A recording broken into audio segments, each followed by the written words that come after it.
Hey all, and welcome back to Sonic Chronicles. We're roughly about halfway through Chapter 4 right now, and Flame has informed me that he's going to go scouting for items around Central City and the like. So, seeing as there's nothing going on right now, story-wise, I think this is the perfect opportunity to address a couple of things that have happened recently at the time of recording in the Sonic franchise. Those are pretty slick, actually. I like those. I have always wished that you could have alternate shoe wear in the Sonic franchise, but I'm getting off topic now. Number one, the fucking Sonic live-action movie. Oh my god! It looks like art. No, it doesn't look like art. It looks like furry fetish art, where the camera is between Sonic's legs, looking out at the city, and you can see all the muscles in his legs and whatnot. And there's another picture where he's with not Jason Marsden, and it actually looks okay. He looks a bit like the Yogi the Bear and Boo Boo renders from the Yogi Bear live action film, but it's cute enough. Like, I could accept that, but yeah, I'm not exactly holding out much hope for the Sonic live action movie. Is this thing talking to us? No, there's someone in there who's just found the design for the Sonic film. Okay. And to do so, they had to nick the toilet from Shrek. Yes. Yeah, shout out to Kato. I've seen the thumbnail he's made for this fucking thing. Lovely. Out the house, my newest Sonic OC. So, Sonic movie. I feel we should kind of do the timeline of where we went with that. So, initially it started with a sort of semi-animated poster, which is just sort of the Sonic model in kind of shadow with kind of electricity sparking behind him to kind of create a backlight. Yeah. And everyone basically looked at that and just went, what the fuck is that? Yeah. My initial reaction was, what in God's name is that abomination? Because that is basically all I see with that. It's just like a human body with a massive, oversized, kind of crappy Sonic head on the top of it, which we can not initially tell whether it's more like an actual hedgehog's face or Sonic's face. It's scary. So, yeah. Yeah, so the general reaction to that was this is not good. Then we got a second poster, which is Sonic on a bridge of some description, which very much looks like, is it the Golden Gate Bridge? Yes, it's something along those lines. Which is, the camera is between his legs and they look really long and even more humanoid, and the shoes look even worse. And I think everyone just looks at it and just went, seriously, what the hell is that? Also, the composition's really off, because like, if that really was a picture from his point of view, his legs are like disconnected completely from his body. Yeah, it's ridiculous, it's awful. So we had that one, then the other poster leaked, which is a full model of Sonic lounging on a police car behind what looks to be Chris Pratt, and basically, from what we can tell, that was leaked, and it appears to be from before the cast change, so it was sort of more of a tester poster. Proof of concept, proof of concept to kind of show what they're going for, which I would say it's not great. I mean, blue arms for starters, but I could live with that design. But then clearly they have changed it since then. But then what they've gone on to do since then is just sort of poke the bear a little bit more. Because they released something on Twitter, which was basically Sonic holding a sign which is just like, basically, am I not allowed to work out? I'll be back in the new year, love Sonic, and the legs look awful.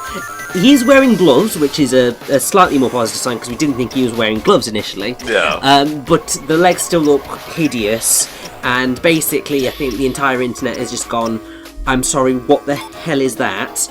Please kill it with fire. This is going to be one of the worst films ever. Can we just go back to Detective Pikachu, which actually looks good? That's basically where we're at now. Also, I just want to address one kind of nitpicky sort of thing, not an actual criticism of the game at all. Do you think that the alive salamander brought the dead one with it? Because he did run away from the battlefield.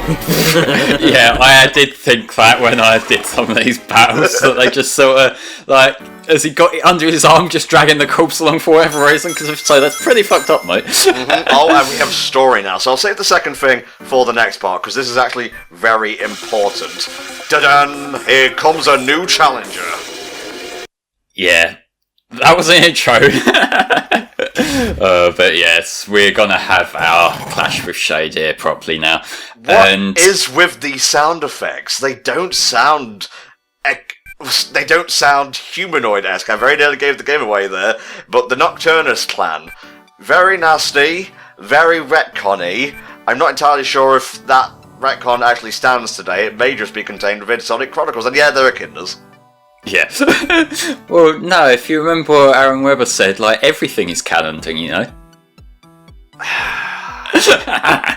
Yeah, now about that, I'm pretty sure that this whole thing with the echidnas and Shade and the Nocturnus clan and so on and so forth, wasn't that what sort of spurred Ken Penders on to do a crazy lawsuit, which is basically what killed the Archie comics, or something to that effect? This was a different one to my understanding, because this is very much inspired by the stories he was putting out in the Archie comics, and he considered this to be a direct rip-off of that, and so there was a lawsuit against this.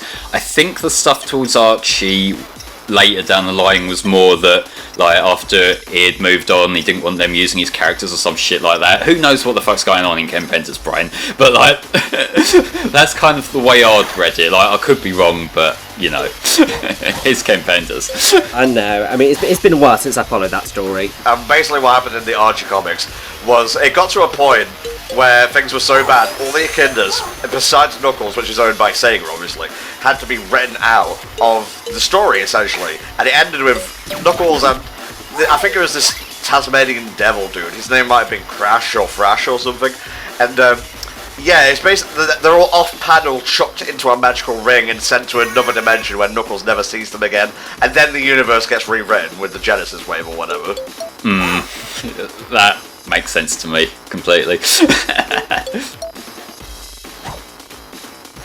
Like, this is the sort of thing, like, as someone who hasn't read the Archie series, I sort of see this is a parallel to what I would assume that kind of works out as, like, in terms of the actual Echidna storyline and the other Echidna race and that. Is it similar here? Like, did they rip him off, or was it more of a just similar kind of baseline idea?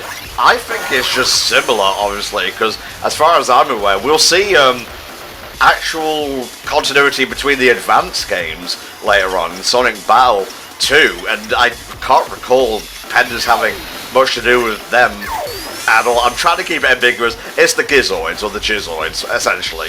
Like Emerl, Gemerl, that sort of thing. Yeah.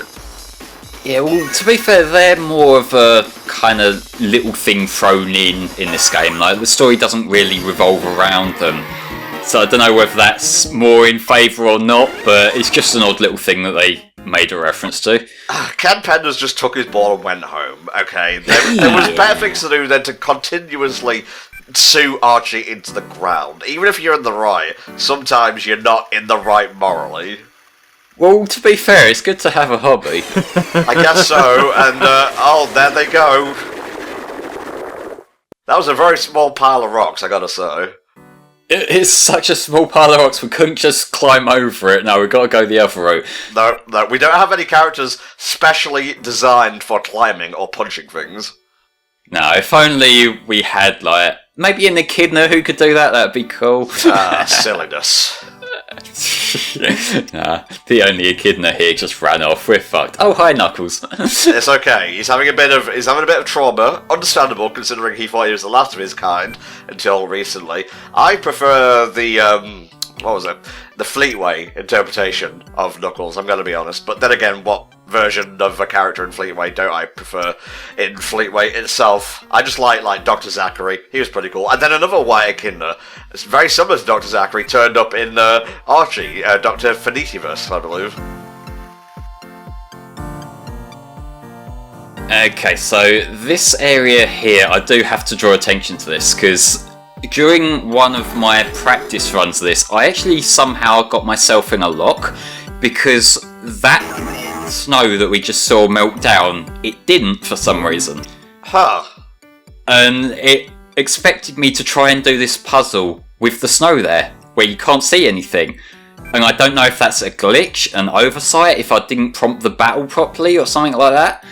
But I just couldn't do anything with it. I couldn't progress in any way. Like, the puzzle was just completely not doable because it covered up where the prompts were. Jesus. So, I really didn't get what was going on there, and as you can probably imagine, I was compulsively save scumming here just in case I fucked myself up again and had to reload. Oh, Flame, you poor sod, mate. So explain to us how this puzzle works exactly. Do we just have to step on the switches and create the right shapes and patterns? You do, but why this is annoying is that when you're moving the other characters around, that goes slightly off screen, so you have to keep on going, and that's why I've sped this up to 4 times speed, just so we can actually get a fucking move on here. Oh my god, I've wondered why the frame rate has shut up. This is such poor game design. Like, you're expecting us to, like, take a character off and look at this thing at all times. Yeah, like, you just have to... What I ended up doing, as you can see, I just kept Shadow there and just moved the others around, but... Even then, it's just fucking annoying, especially when you're not sure of something, so you have to keep switching back. And you have to do 3 of them in a row without failing. And I had to cut out a good few failed attempts there, as you can probably imagine. Oh god, at least they gave you a buttload of, like, XP there. I was going to say abundance, but it kind of train crashed into a buttload there. Anyway, we have made it to Robotropolis. Well, once we finish talking about it, maybe we will have. Don't worry, by the way, we'll go back to Shade later on. Shade's a pretty cool character. May or may not be playable with twists and such, so get ready for that. It's going to be interesting having 2 Echidnas on the team after having one for so many years. Robotropolis, Metropolis, whatever. It does sound stupid, Knuckles. We'll see you guys next time in Chapter 5, when shit starts to get real. See you then.